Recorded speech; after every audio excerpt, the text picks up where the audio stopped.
Hello everyone. So today we will study the chapter number 14, that is breathing and exchange of gases. तो ये पूरा का पूरा NCERT based है, जो कि नीट में भी आता है क्वेश्चंस एंड बोर्ड्स में भी NCERT बेस्ड ही क्वेश्चंस आते हैं। तो चलिए देखते हैं। इसमें पहले तो थोड़ा बहुत इंट्रो पार्ट दिया हुआ है। उसमें बोलता है कि as you have already read earlier, oxygen is utilised by the organism to indirectly break down simple molecule like glucose, amino acid, fatty acid, etc to derive energy to perform various activities. इसमें बोल रहा है कि आप लोगों को पहले से पता है कि ऑक्सीजन को हमारा बॉडी यूटिलाइज करता है इनडायरेक्टली, मतलब कि डायरेक्टली नहीं, उसको बहुत सारे उसके प्रोसेसेस है, उसका स्टेप्स है जिसके थ्रू ऑक्सीजन को हमारा बॉडी यूटिलाइज करता है, तोड़ता है सिंपल मॉलिक्यूल्स में like glucose, amino acid, fatty acid, etc और उससे हमें क्या मिलती है, एनर्जी मिलती है। इसके बाद बोल रहा है carbon dioxide which is harmful is also release during the above catabolic reaction. जब ये कैटाबॉलिक रिएक्शन होता है उस वक्त कार्बन डाइऑक्साइड हमारे बॉडी से रिलीज होता है। कार्बन डाइऑक्साइड क्या है, ये एक हमारे बॉडी के लिए हार्मफुल गैस है, इसलिए हमारे बॉडी से रिलीज हो जाना चाहिए। एंड इसमें बोला जा रहा है catabolic reaction. So what do you mean by catabolic reaction? Catabolic reaction उसको बोलते हैं, जैसे कि लेट अज्यूम यहाँ पे दिया हुआ है कैटाबॉलिक रिएक्शन। कैटाबॉलिक रिएक्शन का मतलब है जो चीज़ टूट रहा है, मान लो सुक्रोज से ग्लूकोज और फ्रुक्टोज बना, तो वो क्या है, एक कैटाबॉलिक रिएक्शन है। लेकिन बहुत सारे अमीनो एसिड मिलके अगर कोई प्रोटीन का चेन का फॉर्मेशन करते हैं तो उसको हम लोग बोलेंगे एनाबॉलिक रिएक्शन, ठीक है। तो उसके बाद हम लोग देखेंगे therefore it is evident that O2 has to be continuously provided to the cell and CO2 produced by the cell have to be released out. This process of exchange of O2 from atmosphere with CO2 produced by the cell is called breathing, commonly known as respiration. वैसे तो respiration एक पूरा process को बोलेंगे हम लोग, लेकिन यहाँ पे डायरेक्टली दे दिया है कि हम लोग इसको कॉमनली रेस्पिरेशन बोल सकते हैं। ब्रीदिंग क्या होता है, जो कि हम ऑक्सीजन को अपने बॉडी में लेते हैं और जो CO2 को हम अपने बॉडी से रिलीज करते हैं, इसके प्रोसेस को हम लोग ब्रीदिंग बोलते हैं। Place your hand on your chest, you can feel the chest moving ups and down, you know that it is due to breathing.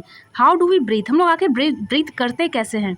The respiratory organ and the mechanism of breathing are describe in the following section of this chapter. तो ये था हमारा intro, जिसमें कि हमें overall बताया गया है कि ब्रीदिंग क्या होता है एंड हमारे बॉडी में किस चीज़ की ज़रूरत है, दैट इज़ ऑक्सीजन की। हमारे बॉडी से CO2 एक गैस होता है जो कि रिलीज़ होता है आउटसाइड द बॉडी। अब हम लोग चलते हैं इसका मेन पार्ट पे, जिसपे कि हम लोग को ओवरऑल पहले हम लोग देख लेते हैं कि हम टोटल हमें कितने सारे टॉपिक पढ़ने हैं। तो यहाँ पे ये साइड में लिखा हुआ है टोटल हमें कितने टॉपिक्स पढ़ने हैं इस चैप्टर में। तो पहला हमारा टॉपिक है रेस्पिरेटरी ऑर्गन। हम लोग देखेंगे अलग अलग ऑर्गेनिज्म में क्या क्या रेस्पिरेटरी ऑर्गन है जिसके थ्रू वो ऑक्सीजन को लेते हैं एंड CO2 को रिलीज़ करते हैं। उसके बाद हम लोग देखेंगे मैकेनिज्म ऑफ ब्रीथिंग, मतलब हम लोग ब्रीथ करते कैसे हैं, उसका क्या प्रोसेस है, मैकेनिज्म क्या है उसका। उसके बाद हम लोग देखेंगे एक्सचेंज ऑफ गैसेस, मतलब कि O2 कैसे बॉडी में आता है एंड वो कैसे ब्लड और एल्वियोली के बीच में कैसे O2 का एक्सचेंज होता है एंड CO2 का भी वहीं देखना है। उसके बाद हम लोग को देखना है that is transport of gases, कि गैसेस कैसे हमारे बॉडी में एल्वियोली से अलग अलग डिफरेंट बॉडी पार्ट्स तक जाती है एंड वहाँ से फिर CO2 कैसे एल्वियोली तक एंड फिर वो हमारे लंग्स तक आके उससे बाहर निकलता है। उसके बाद हमें देखना है रेगुलेशन ऑफ रेस्पिरेशन, की रेस्पिरेशन को रेगुलेट कौन सा ऑर्गन करता है। और एट लास्ट हमें देखना है कि डिसऑर्डर्स ऑफ रेस्पिरेटरी सिस्टम, मतलब कि कौन कौन सी बीमारियां हैं जो कि हमें रेस्पिरेटरी सिस्टम के द्वारा हो सकती है या फिर होती है। ओके, सो हमें टोटल 6 टॉपिक्स पढ़ना है, जिसमें कि हम लोग देखते हैं कि इस वीडियो में हम लोग कितना कवर कर पाते हैं। Let's see. तो चलते हैं टॉपिक पे, रेस्पिरेटरी ऑर्गन। इसमें बताया जा रहा है the mechanism of breathing vary among different group of animals depending mainly on their habitat and level of organisation. Lower invertebrate like sponges, coelenterate, flatworms, etc exchange O2 with CO2 by simple diffusion over their entire body surface। इसमें ये बताया जा रहा है कि जो mechanism है, जो प्रोसेस है ब्रीदिंग का, वो बहुत सारे ऑर्गेनिज्म में अलग अलग होता है। जैसे कि जो लोअर ऑर्गेनिज्म है, लोअर इन्वर्टिब्रेट्स हैं, उनमें नॉर्मल जो स्किन है वही काम करता है ऑक्सीजन एंड CO2 का डिफ्यूज़न का, उसमें कोई एक स्पेसिफिक ऑर्गन नहीं होता है। उसके बाद यहाँ पे बोला जा रहा है कि earthworm use their moist cuticle and insect have a network of tube, tracheal tube to transport atmospheric air within the body. मतलब कि अर्थवर्म होता है, उसके पास मॉइस्ट क्यूटिकल्स होते हैं, क्यूटिकल्स हम लोग स्किन को ही बोलते हैं। एंड जो इंसेक्ट्स होते हैं उसके पास ट्रैकियल सिस्टम होता है, नेटवर्क ऑफ ट्यूब्स होता है, जिसको हम लोग ट्रैकियल ट्यूब्स बोल रहे हैं। ट्यूब्स आप लोग समझ रहे हो, ट्यूब्स जैसे कि मान लो ये एक पाइप हो गया, एक सेकेंड, इसके दोनों साइड पे ये पाइप है और अंदर में ये होल है जिसके थ्रू कोई भी चीज़ जा आ सकती है, इसको हम लोग बोलते हैं ट्यूब। तो ट्यूब, ये जो इंसेक्ट्स होते हैं, इंसेक्ट्स के पास क्या होता है, नेटवर्क ऑफ ट्यूब होता है, जिसको हम लोग ट्रैकियल ट्यूब बोलते हैं। यहाँ पे बोला जा रहा है कि एक गिल्स स्ट्रक्चर होता है जिससे कि जो पानी में ऑर्गेनिज्म रह रहा है वो रेस्पिरेशन कर सकता है, और उसको हम लोग ब्रैंकियल रेस्पिरेशन भी बोलते हैं। और एक लंग्स होता है, कैसा होता है, lungs vascularised bag like structure होता है, जैसे कि देखो ये बैग हो गया, तो इस वेस्कुलराइज्ड बैग हम लोग इसको बोलेंगे, इससे बहुत सारे ऐसे रहेंगे, ये हो गया वेस्कुलराइज्ड बैग। तो ये होता है ऐसे ऑर्गेनिजम्स में जो कि टेरेस्ट्रियल पे है, जो कि लैंड पे है, जो कि वाटर में नहीं है, तो उसमें होता है लंग्स एज अ ऑर्गन जो कि रेस्पिरेशन का काम करता है, और इसको हम लोग बोलेंगे पुल्मोनरी रेस्पिरेशन। ठीक है, इसके आगे हम लोग देखते हैं अमंग वर्टिब्रेट्स, हम लोग क्या है, हम लोग वर्टिब्रेट्स हैं। वर्टिब्रेट क्या है, वर्टिब्रेट फाइलम कॉर्डेटा में आता है। Among vertebrate fishes uses gills, whereas amphibians, reptiles, birds and mammals respire through its lungs. Amphibian like frog can respire through their moist skin, cutaneous respiration also. कैसे, आप लोग frog वाले chapter में पढ़ोगे कि फ्रॉग बहुत सारे जगहों पे रह सकता है, जैसे कि वो वाटर में भी रह सकता है। वाटर में कौन सा फ्रॉग रहता है, जो उसका लार्वा होता है, जो टेडपोल होता है, जो कि अभी मैच्योर फ्रॉग नहीं बना होता है, वो वाटर में रहता है, तो उस वक्त उसके पास गिल्स होता है। जब फ्रॉग समर के टाइम पे सॉइल के अंदर रहता है तो उसको हम लोग बोलते हैं एस्टिविएशन, और जब वो विंटर के टाइम पे सॉइल के अंदर रहता है उसको हम लोग बोलेंगे हाइबरनेशन। तो उस दोनों टाइम पे भी वो ब्रीदिंग कैसे करता है, स्किन के थ्रू करता है। और वो जब लैंड पे रहता है तो वो अपना लंग्स का भी यूज़ कर सकता है, और वो अपना ब्रोंकियल्स का भी यूज़ कर सकता है। तो चलते हैं नेक्स्ट, दिखाया जा रहा है ह्यूमन रेस्पिरेटरी सिस्टम। अब हम लोग देखेंगे कि ह्यूमन का जो रेस्पिरेटरी सिस्टम है उसमें कौन कौन सा पार्ट्स है, क्या है। So human respiratory system, we have a pair of external nostril, wait a minute, okay. So human respiratory system, we have a pair of external nostril opening out above by the upper lips. हमारे जो upper lips है उसके पास दो जो knows का जो whole है उसी को हम लोग बोल रहे हैं external nostril. It leads to the nasal chamber through the nasal passage. उसके बाद आप लोग ये खुद के बॉडी में फील कर सकते हो कि जो होल है वो एक नेसल पैसेज के थ्रू एक चैम्बर में जाता है, और उसके बाद nasal chamber opens into pharynx. Pharynx किसको बोलते हैं, the common passage, the common path for food and air, जो कि हमारे नेक रीजन में होता है, इसको हम लोग बोलते हैं pharynx. The pharynx a portion of which is the common passage for food and air.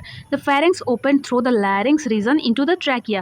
Pharynx क्या होता है, फेरिंग्स लैरिंग्स रीजन के थ्रू होते हुए वो ट्रैकिया में जाता है। Larynx is the cartilaginous box which helps in the sound production and hence called the sound box. Larynx क्या होता है, ये एक कार्टिलेजनस बॉक्स लाइक स्ट्रक्चर है जो कि साउंड प्रोड्यूस करने में हेल्प करता है। During swallowing, glottis can be covered by the thin elastic cartilaginous flap called epiglottis to prevent the entry of food into the larynx. जब हम लोग खाना को निगलते हैं तो उस वक्त ग्लॉटिस किसको बोलता है, जो मान लो ये एक ट्यूब है तो इसका जो अपर पोर्शन जो कि खुला हुआ है इसको हम लोग बोलेंगे ग्लॉटिस, जिसको कि यहाँ पे एक फ्लैप लाइक स्ट्रक्चर लगा होता है जो कि इसको कवर कर लेता है।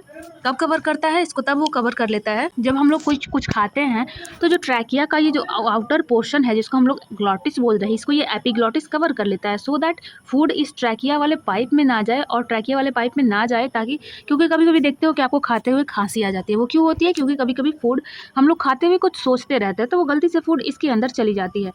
ओके, सो नेक्स्ट हम लोग चलते हैं। Trachea is a straight tube extending up to the mid thoracic cavity which divided at the level of fifth thoracic vertebra into right and left primary bronchi.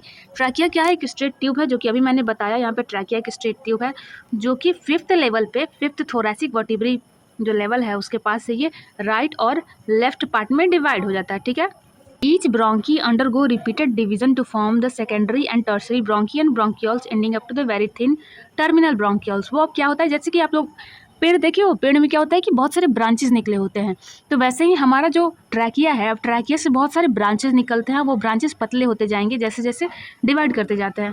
तो वैसे ही इसमें बताया जा रहा है कि जो ट्रैकिया है जो कि स्ट्रेट ट्यूब लाइक है, जो कि फिफ्थ थोरैसिक वर्टिब्री पे राइट और लेफ्ट में डिवाइड हो जा रहा है, जिसको हम लोग प्राइमरी ब्रोंकी बोल रहे हैं।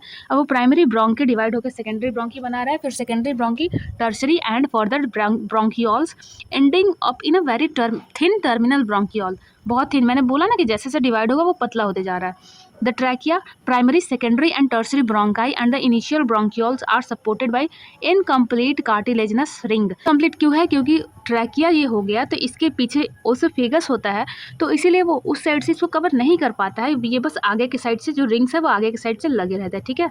और वो भी कहाँ तक लगे रहते हैं, इनिशियल ब्रोंकियोल्स तक ही ये जो रिंग लाइक स्ट्रक्चर है वो लगे रहते हैं, ना कि टर्मिनल ब्रोंकियोल पे भी, ट्रम और एल्वियोली ये दोनों पे वो जो है कार्टिलेजिनस रिंग वो नहीं रहते हैं, ठीक है। Each terminal bronchiole give rise to the number of thin irregular walled and vascularised bag like structure called alveoli. ये देखो यहाँ पे एल्वियोली है। ये क्या है, ये जब ये बहुत सारा में डिवाइड हो जाएगा, मैं आपको डायग्राम में अच्छे से समझाऊंगी, तो वो क्या होता है, वो बहुत एक एल्वियोली बना लेगा। एल्वियोली क्या है, बहुत ज़्यादा वेस्कुलराइड, मतलब इसमें बहुत ज़्यादा ब्लड सर्कुलेशन होते रहता है, जिससे कि यहाँ पे जब ऑक्सीजन आएगा तो वो ज़्यादा मात्रा में ट्रांसपोर्ट हो पाए, ठीक है। उसके बाद यहाँ पे बोला जा रहा है कि the branching network of bronchi bronchiole and alveoli comprises the lungs. Lungs उसी को बोलते हैं, जो ब्रांचिंग नेटवर्क होता है ब्रोंकाई ब्रोंकियोल्स और एल्वियोली का, उसी को हम लोग लंग्स बोलते हैं। फिगर में मैं आपको अच्छे से समझाऊंगी। वी हैव 2 लंग्स, हमारे पास 2 लंग्स है, which are covered by the double layer pleura, जो कि कवर्ड है डबल लेयर प्लूरा से, with pleural fluid in between them. अब यही जान लो कि प्लूरल फ्लूइड क्यों होता है दोनों के बीच में, ताकि वो फ्रिक्शंस को घटा पाए। लंग्स का जो सरफेस है उस दोनों के बीच में फ्रिक्शंस ना कर पाए, फ्रिक्शंस को रिड्यूस करे, इसीलिए उसके बीच में फ्लूइड होता है। The outer pleural membrane is in close contact with the thoracic, okay, thoracic lining, where as the inner pleural membrane is in contact with the lung surface। Okay तो पहले मैं आपको डायग्राम में ही समझा देती हूँ अच्छे से, ताकि आगे का पार्ट आपको समझ में आए। तो ये है हमारा डायग्राम, किस चीज़ का ये डायग्राम है, ये लंग्स का डायग्राम है। एनाटॉमी इसकी अच्छे से बताई गई है कि अंदर में कैसा एल्वियोली का स्ट्रक्चर है। एल्वियोली का स्ट्रक्चर तो आप क्लियर नहीं देख पा रहे होंगे, लेकिन उसका ओवरऑल व्यू देख पा रहे हैं कि ब्रांचिंग कैसे हो रहा है, ठीक है। तो इसमें स्टार्ट करते हैं यहाँ से। ये यहाँ से स्टार्ट हो रहा है, ये लैरिंग्स है जो कि साउंड बॉक्स है जिससे कि आवाज़ निकलती है, और जो फेरिंग्स होता है वो लैरिंग्स के थ्रू ही ये ट्रैकिया बन के ये यहाँ तक आता है, ठीक है। और जो लैरिंग्स पे जो ऊपर वाला पार्ट है, जो कि ट्रैकिया का पार्ट है खुला हुआ, उसको हम लोग ग्लॉटिस बोलते हैं, जिसपे कि ये एपिग्लॉटिस आके कवर करता है जब हम लोग फूड की एंट्री कराते हैं तो, ठीक है। और उसके बाद ये ट्रैकिया आता है, जो कि 5th level of thoracic vertebrae पे डिवाइड हो जाता है। क्या हो जाता है, डिवाइड हो जाता है। और ट्रैकिया पे ये जो रिंग्स दिख रहे हैं ये इनकम्प्लीट सी शेप रिंग है, ठीक है, जो कि सिर्फ आगे के साइड से है, पीछे के साइड नहीं है, क्योंकि पीछे ओसोफेगस होता है। और ये जो 5th लेवल पे डिवाइड हो रहा है राइट एंड लेफ्ट, ये सब एल्वियोली है। एंड ये जो बीच में है ये हार्ट है। ये जो दिखाए हुए ये डायफ्राम है, ये डायफ्राम और इंटरकोस्टल मसल्स होते हैं, जिसके बारे में आप लोग आगे पढ़ेंगे। वो दोनों बहुत हेल्प करते हैं एक्सपिरेशन एंड इंस्पिरेशन में। दैट इज़ हम ऑक्सीजन जब लेते हैं और ऑक्सीजन छोड़ते हैं तो वो प्रोसेस तभी हो पाता है जबकि ये डायफ्राम और जो इंटरकोस्टल मसल्स है वो दोनों मौजूद है उसी वजह से।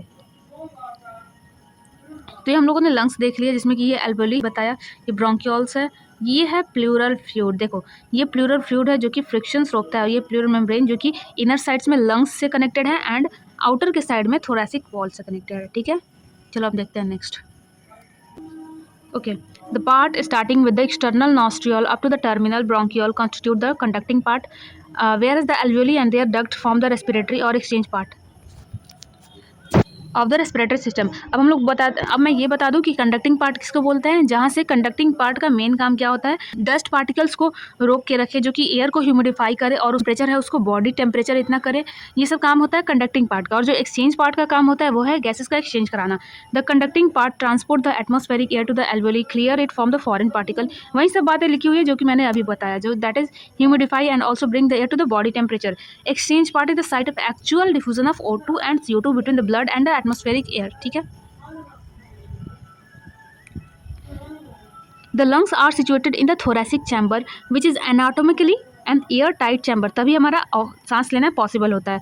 The thoracic chamber is formed dorsally, dorsally मतलब पीछे का part, dorsally by the vertebral column, ventrally by the sternum, ventrally मतलब आगे का part, by sternum, laterally by the ribs, sides में जो रिब्स है हमारा उसके थ्रू ये बना हुआ है, and on the lower side by dome shape diaphragm, ठीक है। The anatomical setup of the lungs in the thorax is such that any change in the volume in the thorax cavity will be reflected in the lungs pulmonary cavity. हम लोग अगर कोई भी change thorax में करते हैं तो वही चेंज हमारे लंग्स में भी होगा, और उसके थ्रू हम लोग कोई अभी ऑक्सीजन ले पाएंगे या फिर छोड़ पाएंगे, ठीक है। Such and arrangement is essential for breathing as we can not directly alter the pulmonary volume, ठीक है। सो यहाँ पे 5 टोटल स्टेप्स दिए हुए हैं कि रेस्पिरेशन में क्या क्या होता है। रेस्पिरेशन में टोटल 5 स्टेप्स होता है। पहला होता है ब्रीदिंग और pulmonary ventilation, by which atmospheric air is drawn in and CO2 rich alveoli air is released out. इसमें क्या होता है कि हम ऑक्सीजन को लेते हैं एटमॉस्फेयर से और CO2 को रिलीज करते हैं। सेकंड स्टेप्स है diffusion of gases O2 and CO2 across alveolar membrane, मतलब कि एल्वुली जो है वहाँ पे O2 और CO2 का डिफ्यूजन होता है, एक्सचेंज होता है। उसके बाद हम लोग क्या करते हैं कि गैसेस का ट्रांसपोर्ट करते हैं कहाँ से, एल्वुली से टिश्यू तक। उसके बाद हम लोग क्या करते हैं कि जब टिश्यू के पास में ऑक्सीजन और CO2 का डिफ्यूजन कराते हैं टिश्यू के अंदर। Last step utilisation of O2 by the cells for catabolic reaction and resultant release of CO2 cellular respiration as dealt in chapter 12। Okay, so fifth steps में क्या होता है, the last process that is oxygen को हम लोग utilise करते हैं, हम लोग का सेल्स यूटिलाइज करता है और CO2 को हमारा बॉडी रिलीज करता है। ठीक है, तो आज के लिए इतना ही।